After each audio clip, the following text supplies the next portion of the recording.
आज होती आमची सेकंड ॲनिव्हर्सरी. म्हणजे आमच्या लग्नाला तर 2 वर्ष पूर्ण झाली आणि माझ्या गाडीला 1 वर्ष. कारण गेल्या ॲनिव्हर्सरीला हे माझ्या नवऱ्याने स्पेशल गिफ्ट, एकदम बेस्ट गिफ्ट घेतलेलं.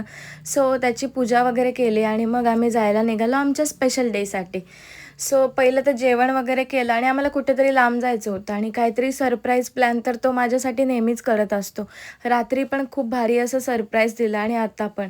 सो आम्हाला जायचं होतं मुंबईला आणि पटकन अशी रेडी झालो आणि जायला निघालो. काहीतरी युनिक असणार हे मला माहीतच होतं.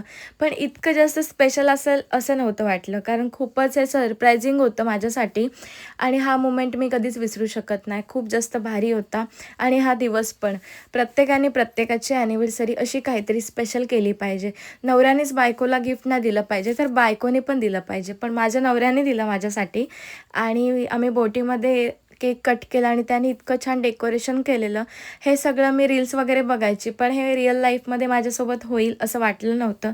त्याच्यासाठी दोघं पण हौशी लागतात, हे तर मी बोलेलच.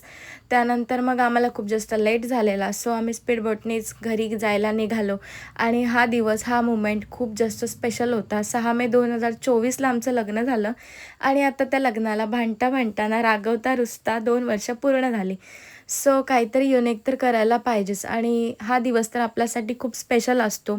तर सगळ्यांनी सेलिब्रेट केलाच पाहिजे आणि खूप सारे गिफ्ट पण भेटले. भेटू अशाच नवीन व्हिडिओसोबत.